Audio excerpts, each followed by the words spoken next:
السلام علیکم ورحمۃ اللہ وبرکاتہ۔ ناظرین، رمضان المبارک کی راتوں میں قرآن لیکچر سیریز میں آپ کا استقبال ہے۔ آج ہم پہلے پارے کا مطالعہ کریں گے۔ اس پارے کے اندر 2 سورتیں آتی ہیں۔ پہلی سورت سورہ فاتحہ ہے، دوسری سورت سورہ بقرہ کا بڑا حصہ ہے۔ سورہ فاتحہ اس کا موضوع عبادت ہے۔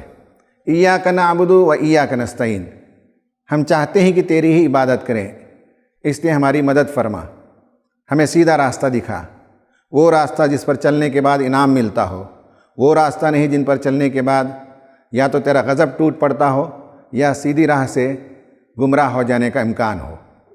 عبادت کے اجزائے ترکیبی، اس کے جو بیسک کمپوننٹس ہیں وہ 3 ہیں: محبت، امید اور خوف، لو، ہوپ اینڈ فیئر۔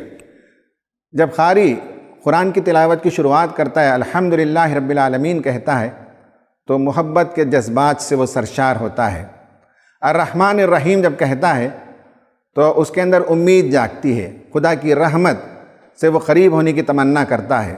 اور مالک یوم الدین جب کہتا ہے تو ایک خوف اسے لاحق ہوتی ہے، اس دنیا کی زندگی کے بعد آنے والی زندگی میں اس کے ساتھ کیا ہوگا، اس کے اعمال کے بدلے میں جزا ملے گی یا سزا ملے گی۔ یہ سوچ کر وہ چاہتا ہے کہ اس زندگی کو درست خطوط پر استوار کر لیا جائے۔ اس لیے سورہ فاتحہ کی شروعات میں یہ تینوں کمپوننٹس بیان کر دیے گئے ہیں۔ بتایا جاتا ہے کہ دیگر مذہبی کتابوں کے اندر بھی اس سورت کا مضمون پایا جاتا ہے۔ آئیے ہم پوچھتے ہیں مولانا محمد فاروق خان صاحب، ہندی مترجم قرآن، قرآنی موضوعات کے مصنف، ہندو دھرم اور اس کی شخصیات سے متعلق کئی کتابوں کے مصنف اور شہرائے آفاق کتاب کلام نبوت کے مصنف۔ الحمدللہ رب العالمین والصلاة والسلام علی رسول الکریم وعلی آلہ وصحبہ اجمعین۔ یہ سوال کہ کیا سورہ فاتحہ دیگر مذاہب میں بھی ملتی ہے؟ تو حقیقت یہ ہے کہ سورہ فاتحہ اپنی جگہ پر ایک منفرد سورہ ہے اور قرآن مجید کا وہ دیباچہ ہے، لیکن لوگوں نے کوشش کی ہے کہ دیگر کتابوں میں بھی سورہ فاتحہ جیسی کوئی چیز تلاش کریں۔ اس سلسلے میں ایک بات یہ کہی جاتی ہے، گایتری منتر جو ہے، گایتری منتر جو ویدوں میں ملتا ہے وہ مثل سورہ فاتحہ کے ہے، بلکہ ایک شخص نے تو کتاب پہ ہی لکھا تھا گایتری منتر اور سورہ فاتحہ کا تقابلی مطالعہ۔ گایتری منتر میں جو بات کہی گئی ہے وہ یہ کہ ہم کو روشنی کی طرف لے چل، اپنی روشنی کے ساتھ، لیکن سورہ فاتحہ کی خوبی یہ ہے کہ اس کی کوئی غلط تعویل نہیں کر سکتا، اس لیے کہ اس کے ساتھ ایک تاریخ وابستہ ہے۔ اہدنا الصراط المستقیم صراط الذین انعمت علیہم غیر المغضوب علیہم، تاریخ سے وابستہ ہے۔ یوں کہہ دینا کہ ہم کو روشنی کی طرف لے چل، تو اس کی بہت سی تعویلیں لوگ اپنی اپنی طبیعت کے لحاظ سے کریں گے، لیکن سورہ فاتحہ میں جو بات کہی گئی بہت کلیئر ہے، بہت واضح ہے، اس میں کوئی غلط قسم کی تعبیر نہیں کی جا سکتی۔ اسی طرح سے بائبل کے اندر سے بھی لوگوں نے نکالا ہے کہ تیری مرضی جیسے آسمان پہ پوری ہوتی ہے ویسے زمین پہ پوری ہو، لیکن اس طرح کی یہ آیتیں اور عبارتیں اپنی جگہ پر اہمیت رکھتی ہوں گی، لیکن سورہ فاتحہ ایک منفرد سورہ ہے اور 7 آیتوں کی یہ سورہ ہے، مگر مختلف پہلوؤں سے بہت ہی جامع ہے۔ اس میں کوئی پہلو تشنا نہیں رہتا۔ آدمی کو اپنی تکمیل کے لیے ایک ایسی ذات کی تلاش ہے جس سے وابستہ ہو کر وہ اپنی تکمیل کر سکے۔ اس سورہ میں بتایا گیا ہے کہ وہ ذات باری تعالیٰ ہے، ساری خوبیاں اس کے لیے ہے، وہ ہمارے شکر کا حقدار ہے، مستحق ہے، اور اس کی پہچان کے لیے یہ ہے کہ سارے عالم کا رب ہے، لارڈ ہے، وہ صاحب ہے سارے جہاں کا وہ، اور اس کی رحمت جو ہے اس کے غضب پر غالب ہے، اور اس نے کائنات کو بنایا تو سخر لکم ما فی السماوات والارض، کائنات کے اندر معنویت پیدا کی انسان کے وجود، انسان اگر نہ ہو تو کائنات بے معنی ہو جائے، تو کائنات میں معنویت کا نور دوڑتا ہے انسان کے وجود سے، لیکن خود انسان کے وجود میں معنویت آتی ہے علم باللہ سے، ایمان باللہ سے، خدا سے وابستہ ہونے سے اس کی زندگی بامعنی بنتی ہے۔ مولانا سے آپ نے سنا کہ اس صورت کے مضامین دیگر مذہبی کتابوں میں پائے جاتے ہیں، لیکن قرآن اپنے آپ میں یونیک ہے۔ اس کے بعد سورہ بقرہ شروع ہوتی ہے، اس میں جو میجر تھیمز ہیں ان میں سے ایک ہے گریٹیٹیوڈ کا، شکر گزاری کا۔ ویسے الحمدللہ رب العالمین جب کہا جاتا ہے تو بھی وہ شکر گزاری کا کلمہ ہے۔ پھر اس کے بعد اس پارے کے اندر آپ آتے ہیں تو کئی جگہ قرآن نے بنی اسرائیل کو ایڈریس کر کے اور پھر آگے امت مسلمہ کو ایڈریس کر کے کہا گیا لعلکم تشکرون، ثم بعثناکم من بعد موتکم لعلکم تشکرون، ثم عفونا عنکم من بعد ذلک لعلکم تشکرون، فاذکرونی اذکرکم واشکروا لی ولا تکفرون وَلِتُكَبِّرُوا اللَّهَ عَلَى مَا هَدَاكُمْ وَلَعَلَّكُمْ تشکرون۔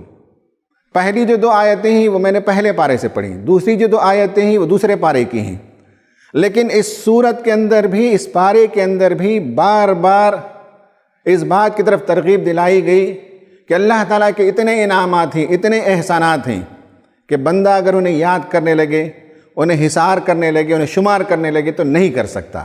اس لیے لعلکم تشکرون، تمہیں یہ بات اس لیے بتائی جاتی ہے کہ تمہارے اندر گریٹیٹیوڈ کا ایٹیٹیوڈ پیدا ہو، شکر گزاری کا رویہ پیدا ہو۔ پھر اس کے بعد الف لام میم ذالک الکتاب لا ریب فیہ ھدی للمتقین، یہ وہ کتاب ہے جس میں شک نہیں اور متقین کے لیے اس میں رہنمائی ہے۔ متقین کون ہیں؟ اس کے کئی ترجمے کیے گئے ہیں، خود مولانا امین حسن اصلاحی صاحب کی کتاب حقیقت تقویٰ دیکھ لیں تو وہاں 3-4 معنی انہوں نے بیان کیا ہے۔ بعض علماء نے 7 مفہوم اس کے بیان کیے ہیں، بعض ریسرچ اسکالر نے تقویٰ کے 11 مفہوم بیان کیے ہیں۔ ان میں سے جو نمایاں مفہوم ہے وہ خدا کا ڈر ہے جو ہمارے ذہنوں میں بیٹھا ہوا ہے۔ اس کے علاوہ بھی اور بہت سے مفاہیم پائے جاتے ہیں۔ لیوپولڈ اسد نے اپنے ترجمے میں تقویٰ کا مطلب یہ بیان کیا ہے گاڈ کانشیسنس، اور مصطفیٰ خطاب ان کا ترجمہ ہے مائنڈ فلنس، اور لوگوں نے اسے پائٹی، پائس، گاڈ فیئرنگ اس طرح کے ترجمے کیے ہیں، لیکن ان میں سب سے زیادہ دل لگتا ترجمہ مائنڈ فلنس کا ہے۔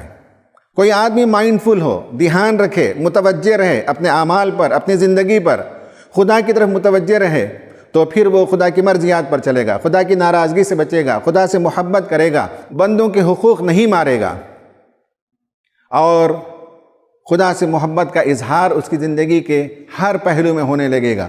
اس لیے یہ بھی ایک بڑا مضمون ہے۔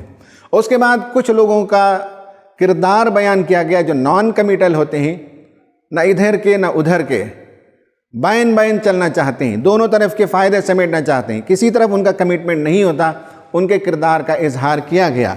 اس کے بعد بتایا گیا کہ قرآن مجید پر ایمان لے آؤ، اور اگر تمہیں ڈاؤٹ ہے اس پر تو فاتوا بسورۃ من مثلہ، اس طرح کی ایک کتاب لے کر آؤ۔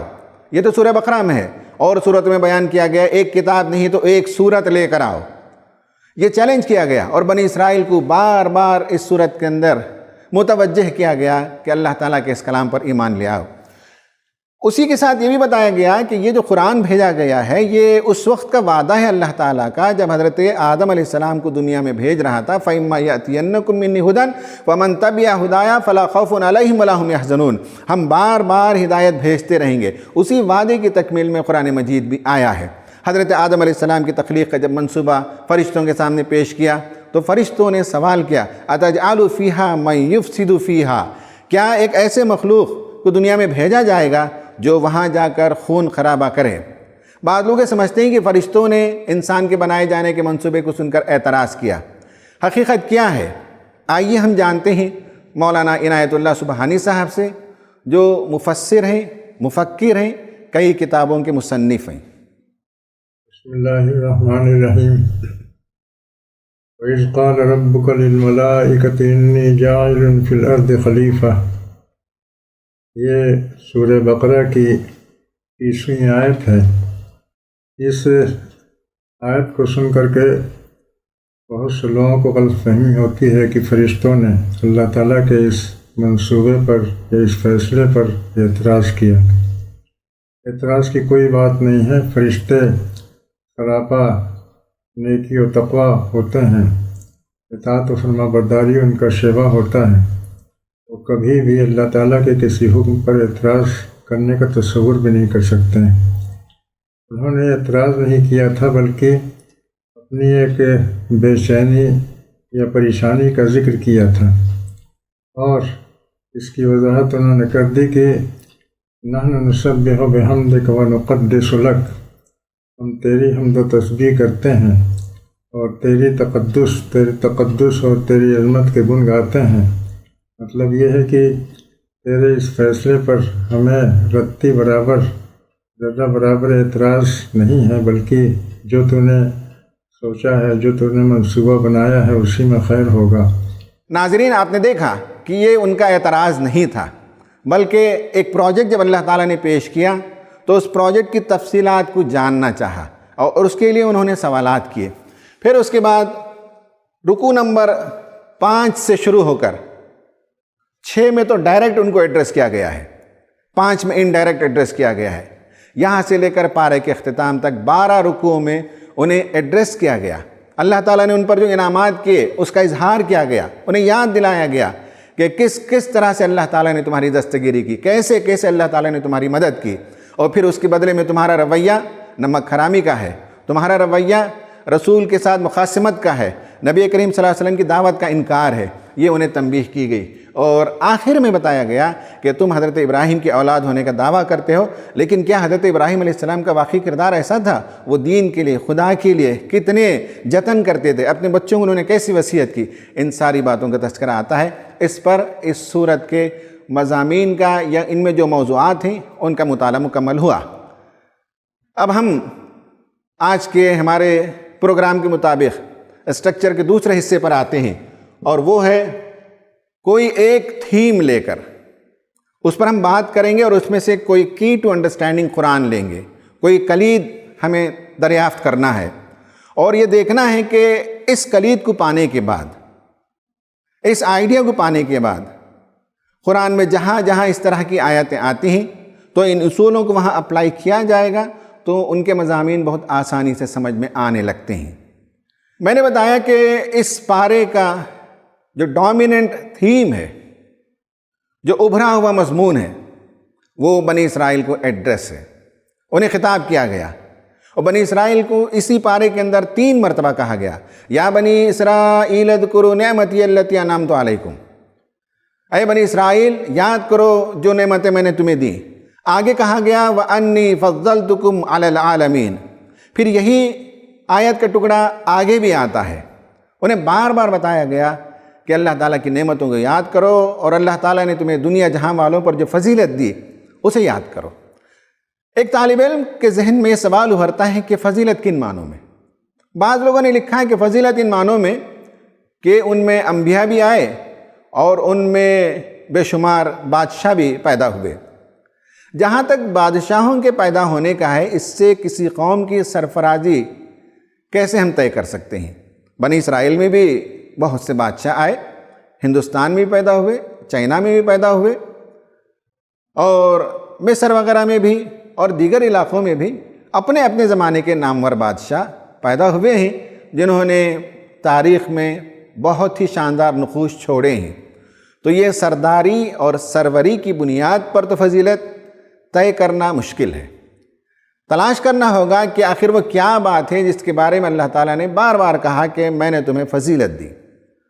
غور و فکر کرنے سے معلوم ہوتا ہے، یا ہسٹوریکل بیک گراؤنڈ اور ان کی کتابوں کو پڑھنے سے پتہ چلتا ہے کہ دنیا میں بنی اسرائیل وہ واحد قوم تھی جن کے پاس توحید کی امانت تھی، وہ توحید کے محافظ تھے، توحید کے وہ علمبردار تھے۔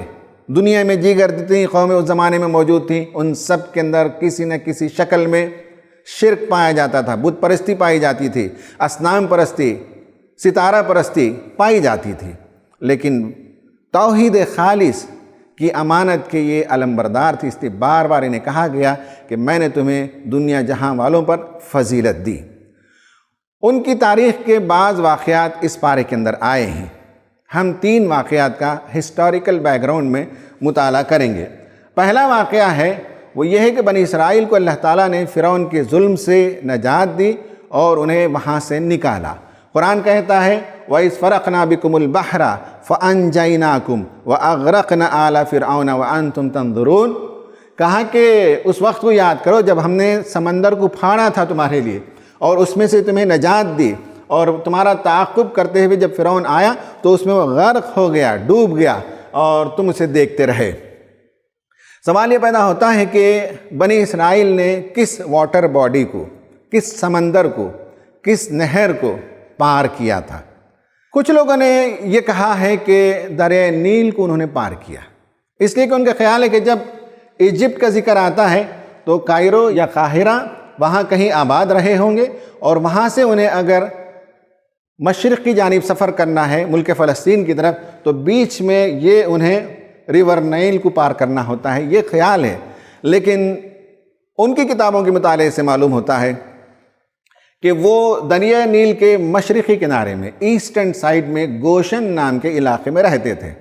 تو جب انہیں وہاں سے نکلنا ہوا تو گوشن سے نکل کر انہیں ایسٹرن سائڈ میں ٹریول کرنا تھا، اور پھر ناردرن سائڈ میں نارتھ ایسٹ کی طرف انہیں ٹریول کرنا تھا۔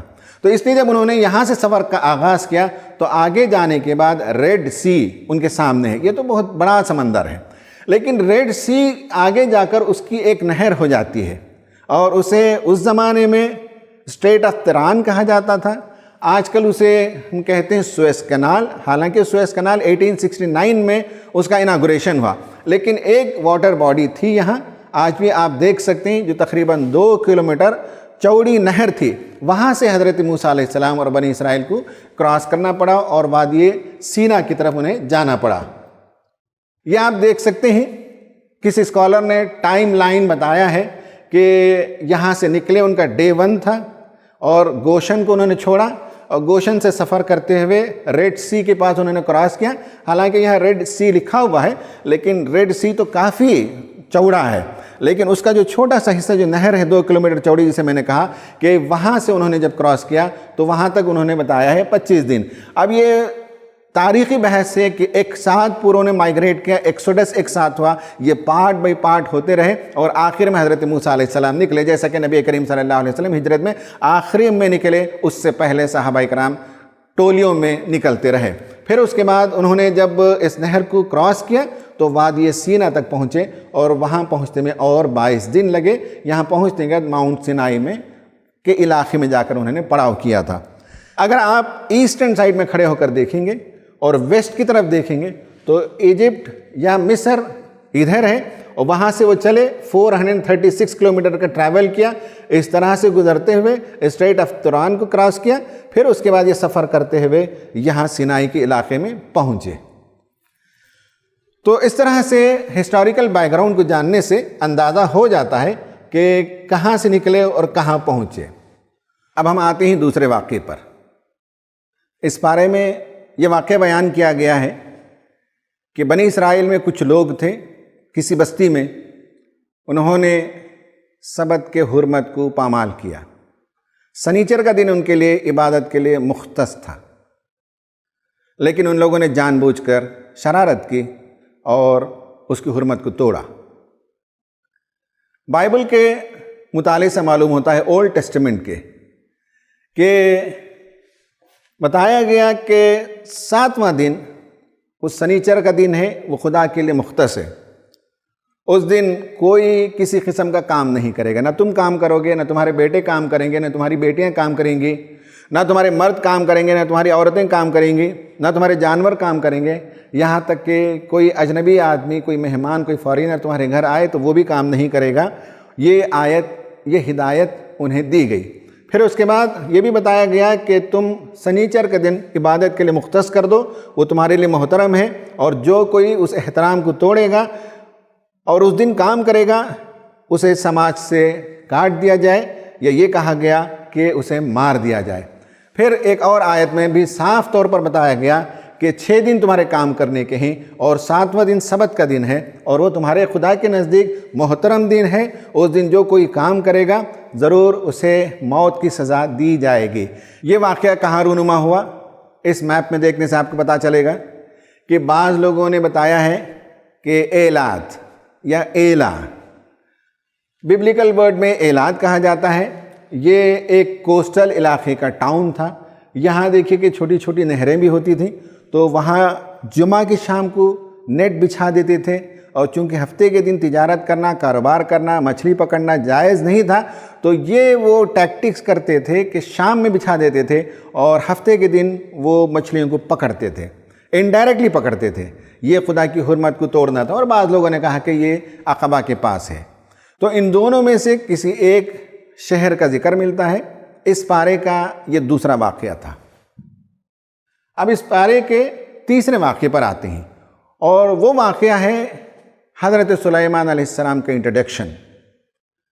حضرت سلیمان کا ذکر اس پارے میں اور قرآن میں کئی جگہ آیا ہے، لیکن پہلی مرتبہ جہاں اللہ تعالیٰ نے ذکر کیا وہاں فرمایا کہ وَمَا كَفَرَ سُلَيْمَانُ وَلَكِنَّ الشَّيَاطِينَ كَفَرُوا يُعَلِّمُونَ النَّاسَ السِّحْرَ۔ کہا کہ سلیمان نے کفر نہیں کیا، بلکہ شیاطین نے کفر کیا جو لوگوں کو جادو سکھاتے تھے۔ آپ کو تعجب ہوگا، جو طلباء و نوجوان اس پروگرام کو دیکھ رہے ہیں ان کے ذہن میں بھی یہ سوال ہوگا کہ کسی نبی کا تعارف ایسے کیسے ہو سکتا ہے؟ آپ کے شہر میں کوئی پروگرام ہو اور کوئی چیف گیسٹ آئے، اس کا تعارف یہ کرایا جائے کہ یہ ہمارے چیف گیسٹ ہیں اور یہ چور نہیں ہیں، یہ ڈاکو نہیں ہیں، یہ کرپٹ لیڈر نہیں ہیں، تو تعجب ہوگا آڈینس کو کہ ایسا بھی کوئی تعارف ہوتا ہے۔ اور قرآن میں حضرت سلیمان علیہ السلام کا ذکر آ رہا ہے، اور پہلی مرتبہ ذکر آ رہا ہے، اور کہا جا رہا ہے کہ سلیمان نے کفر نہیں کیا۔ ذہن میں سوال پیدا ہونا یہ فطری ہے۔ تو آئیے ہم دیکھتے ہیں کہ اللہ تعالیٰ نے ایسا کیوں کہا، یہ کلیریفیکیشن کیوں دیا، اور بتایا کہ سلیمان علیہ السلام نے کفر نہیں کیا بلکہ کفر کیا شیاطین نے۔ شیاطین سے مراد یہود کے سرغنے، یہود کے لیڈرز، یہود کے اشرار، جو حضرت سلیمان علیہ السلام کی مخالفت کرتے تھے اور جادو سے ان کی دلچسپی پیدا ہو گئی تھی، ان کی طرف اللہ تعالیٰ نے منسوب کیا۔ یہ بک کنگز 1 چیپٹر 11 ورسز 1 to 13 13 آیتوں میں اس کا تذکرہ ملتا ہے۔ آج کے عہد نامہ عتیق میں، اولڈ ٹیسٹمنٹ میں آج بھی یہ آیتیں آپ دیکھ سکتے ہیں۔ میں نے 13 آیتوں کی بجائے کچھ آیتوں کا ذکر کیا ہے۔ اس میں بتایا گیا ہے کہ سلیمان جب بوڑھا ہوا تو اس کی بیویوں نے اس کے دل کو موڑ دیا خدا سے، اور اب اس کا دل خدا کی طرف متوجہ نہیں ہو رہا تھا، جیسا کہ داؤد علیہ السلام کا دل خدا کی طرف لگا ہوا ہوتا تھا۔ یہ جو سیدونی قوم تھی، ان کی جو دیوی تھی استارات، اس کی پوجا کرنے لگا نعوذ باللہ۔ اور امونیوں یا امونائٹس، ان کا جو بھگوان تھا ملکوم یا ملک، اس کی پوجا کرنے لگا، اس کی طرف اس کا دل مائل ہو گیا نعوذ باللہ۔ اور سلیمان نے بہت برا کام کیا خدا کی نظر میں۔ خدا کے احکام کی اس نے اتباع نہیں کی جیسے کہ داؤد کیا کرتا تھا۔ خدا کے احکامات کو اس نے توڑ دیا۔ تو خدا نے سلیمان سے کہا کہ تیرا یہ رویہ ہے، تو نے اپنے وعدوں کو جو مجھ سے کیا پورا نہیں کیا، اس لیے میں نے جو احکام دیے اس کی تو نے پامالی کی، اور ایسا میں ضرور کروں گا کہ تیری سلطنت کو پھاڑ دوں گا۔ یہ آج کے تورات میں بھی لکھا ہوا ہے۔ اس لیے ایک تاریخ کے طالب علم کے ذہن میں سوال پیدا ہوتا ہے کہ قرآن نے ایسا کیوں کہا؟ تو اس کے مطالعے سے پتہ چلتا ہے کہ قرآن نے اس لیے کہا کہ آج کی تورات میں بھی حضرت سلیمان علیہ السلام کے بارے میں بہت سی غلط باتیں بیان کی گئی ہیں۔ ہم ہسٹوریکل بیک گراؤنڈ کا جب مطالعہ کرتے ہیں، بائبل کا ہو، تورات کا ہو، جیوش لٹریچر کا ہو، تو ہمیں معلوم ہونا چاہیے کہ کیا چیزیں لینی چاہیے، کیا چیزیں نہیں لینی چاہیے۔ 3 قسم کے اس کے اندر ورسز پائے جاتے ہیں۔ ایک وہ جو قرآن سے کنکرنس رکھتے ہیں، اتفاق رکھتی ہیں آیتیں، ان آیتوں میں اور قرآن کے آیتوں میں بہت زیادہ فرق نہیں پائیں گے۔ ایک وہ ہیں جو ڈفر کرتے ہیں، انہی میں سے حضرت سلیمان علیہ السلام کا واقعہ۔ قرآن میں حضرت سلیمان علیہ السلام کی عظمت کا تذکرہ ملتا ہے، اور تورات میں حضرت سلیمان علیہ السلام کے سلسلے میں نعوذ باللہ یہ بات بیان کی گئی کہ انہوں نے کفر کا رویہ اختیار کیا، تو اسے ہمیں ریجیکٹ کرنا ہوتا ہے، اور یہ تو قرآن سے چونکہ ہم آہنگ ہیں اس لیے انہیں لینے میں کوئی حرج نہیں ہے۔ اور تیسری وہ آیتیں ہیں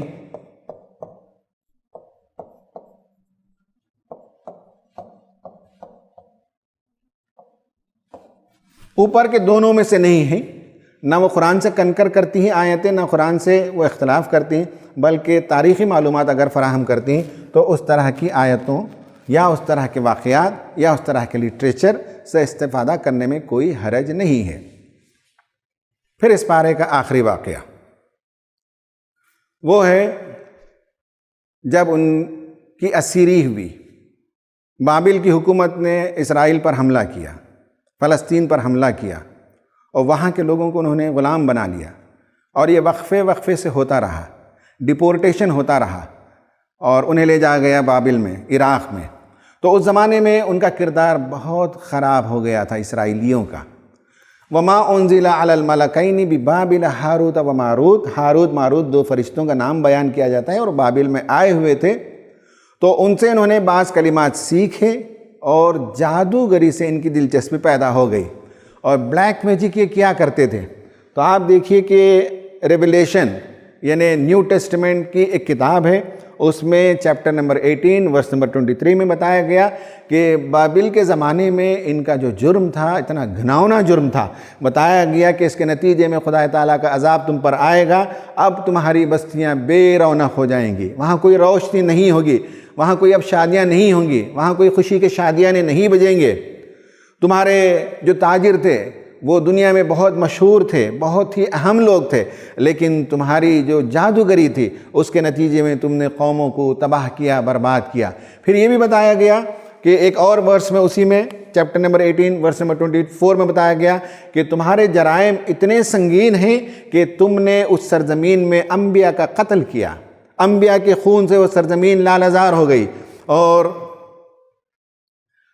جو نیکی کا حکم دیتے تھے ان کو بھی تم نے قتل کیا، زمین تمہارے پاپ سے بھر گئی۔ اس سے معلوم ہوا کہ بابل کے زمانے میں ان کے جرائم بہت بڑھ گئے تھے۔ آج بھی آپ Jewish encyclopedia volume number 8 page number 255 column number 1 میں جائیں گے تو یہ ساری بات آپ دیکھیں گے کہ اس زمانے میں ان لوگوں نے جادوگری شروع کر لی تھی، اور جادوگری بالخصوص کس لیے کرتے تھے کہ magic was the love charm, کسی کو پھانسنے کے لیے، کسی عفت مآب لڑکی کو، اور اس سے especially the love charm required for an illicit amour, یعنی یہ ہے کہ ناجائز تعلقات بنانے کے لیے جادو کرتے تھے، لڑکیوں کو پھانستے تھے، اس میں دوسرے لوگوں کی مدد کیا کرتے تھے۔ اس کا ذکر اس جگہ ملتا ہے۔ یہ ہے وہ پیج جیوش انسائکلوپیڈیا کا، اس پیج میں اس علاقے میں یہ مضمون آپ دیکھ سکتے ہیں۔ اب آخر میں آپ دیکھیے کہ میں نے 4 واقعات بیان کیے۔ قرآن کی خوبی یہ ہے، قرآن کی بیوٹی یہ ہے کہ ایک پارے کے اندر، کچھ آیتوں کے اندر اس نے تاریخ کا کتنا بڑا سفر کیا، تقریباً 2000 سالہ تاریخ کو کچھ صفحات کے اندر بیان کیا۔ جب پہلا واقعہ میں نے بیان کیا کہ سمندر کو انہوں نے پار کیا، تو یہ تقریباً 1280 کا زمانہ ہے، جو ایکسوڈس ہوا، حضرت موسیٰ علیہ السلام اور بنی اسرائیل مصر سے چلے اور وادی سینا کی طرف آئے تھے۔ پھر یہ ہے کہ یہ 1200 سے 1001 قبل مسیح، جب یہ ہم کہتے ہیں سرقہ CA تو اس کا مطلب ہے اپروکسیمیٹلی، تاریخ میں یہ لینگویج استعمال ہوتا ہے کہ اپروکسیمیٹلی یہ وہ زمانہ تھا جب وہ فلسطین کے اندر پہنچے، اور فلسطین میں مختلف علاقوں میں تھے، ان کی شاندار تہذیب رونما نہیں ہوئی تھی، لیکن اس جگہ ان کی شاندار تہذیب رونما ہوئی، چونکہ حضرت داؤد علیہ السلام نے کنعان کا علاقہ فتح کیا، یروشلم کا علاقہ فتح کیا، اور اس کے بعد حضرت سلیمان علیہ السلام کے زمانے میں سلطنت اور پھیلی، تو یہ ان کا سب سے شاندار زمانہ ہے۔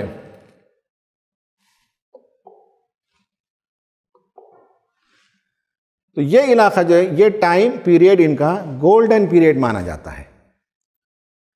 پھر اس کے بعد یہ آپ دیکھ سکتے ہیں کہ حضرت سلیمان علیہ السلام نے سولومن ٹیمپل کہتے ہیں، جو آج بھی مسجد اقصیٰ کے کمپاؤنڈ میں پایا جاتا ہے بیت المقدس کے، وہ انہوں نے تعمیر کیا، جسے ہیکل سلیمانی کہتی ہیں، جو مقدس ترین ان کی عبادت گاہ ہے۔ پھر اس کے بعد ان کا زوال ہوا اور ان کی سلطنت 2 حصوں میں تقسیم ہو گئی۔ پھر اس کے بعد وہ وہاں سے پکڑ کر لے گئے، اور بابل کا زمانہ تھا، اور تقریباً یہ 609 قبل مسیح سے 538 قبل مسیح، یعنی بیفور کرائسٹ، یہ اس زمانے کا واقعہ ہے۔ پھر اس کے بعد آپ دیکھتے ہیں کہ نبی کریم صلی اللہ علیہ وسلم کے زمانے کے یہودیوں سے، اسرائیلیوں سے اللہ تعالیٰ نے خطاب کیا۔ تو اس طرح سے 2000 سالہ سفر کچھ صفحات کے اندر اللہ تعالیٰ نے جمع کر دیا۔